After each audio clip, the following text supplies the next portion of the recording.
I went to my doctor recently because I wanted to discuss birth control methods, because I don't want to be on hormonal birth control, like just a personal decision, but then I also don't want to use condoms because I want men to like me. Yeah.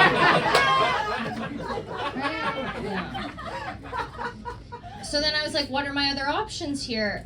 And my doctor goes, Monica, any man that you're with should be willing to wear a condom for you.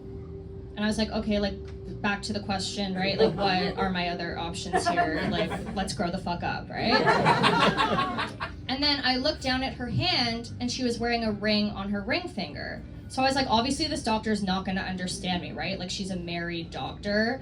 Like, I need like a hoe doctor. Like, I need a doctor from the streets who understands. So then I was like, how am I gonna find a hoe doctor? Because they're not gonna advertise in their bio like I'm hoe, right?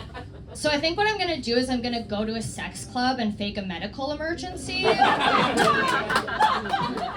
Just be like, oh my god, I'm having a heart attack. Are there any doctors here? And then hopefully someone will be like me, and I'll be like, just kidding, but are you accepting? No patience. Yeah, I'm in my 30s now though, so it's like, worst case, I just like get knocked up, pop one out, and finally make my parents proud of me. Right? Because like I'm 30 and I'm also an only child, so at this point, I don't think my parents even care where the baby comes from.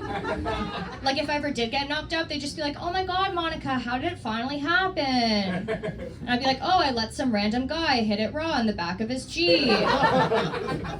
And they'd be like, Monica, this is the proudest day of our lives. We've never been happier. Speaking of parents, I was thinking recently about how useless dads are, right? Like, I'll see some kid running naked across a freeway, and I'm like, oh, it's her day with her dad, right? Like, it's Sunday, they're going to half-price Hooters right now, you know? You see some kid pissing in a bucket, it's like, oh, the mom had to look away for 5 seconds, right? Fucking useless. Yeah, if you couldn't tell based on this whole set so far, I am single. Yeah.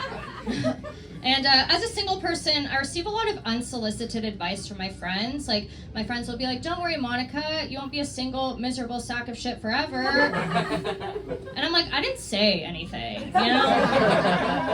Like, I was just standing here. And they're like, look at me, I'm so happy, I finally found the love of my life. And the women who are saying this are always the ones who are, like, dating Shrek, you know?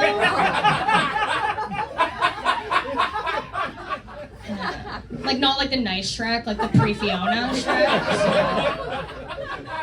A Shrek crowd, okay. Sure, why not?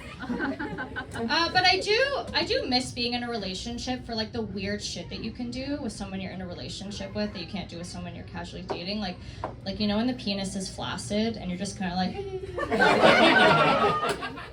the helicopter. Everyone not laughing knows what the fuck I'm talking about. So don't even start with me. Yeah, I also recently learned that you cannot do that with someone you're casually dating. I have decided, though, that the next man I'm going to date is going to be a Toronto Maple Leafs fan. Yeah, because they remain loyal to something that lets them down consistently, year after year, and that's what I need in a partner, so...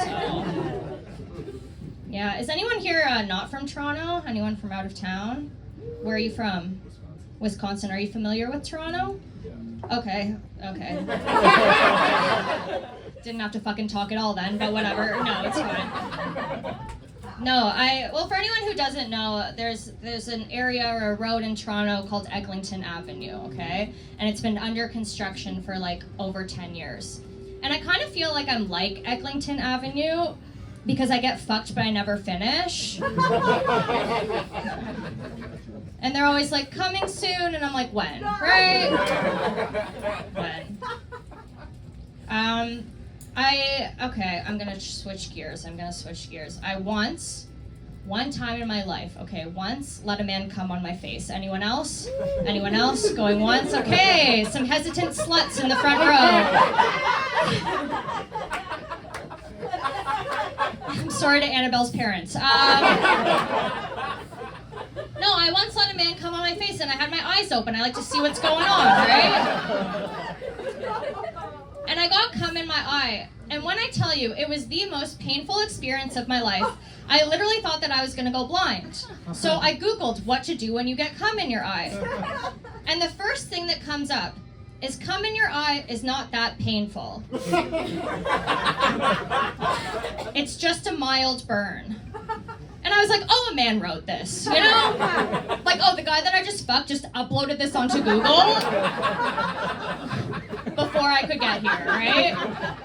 Because it's like, had a woman written it, it would have been like, girl, wasn't worth it. Like, he's still gonna fucking ghost you, so it doesn't matter, right?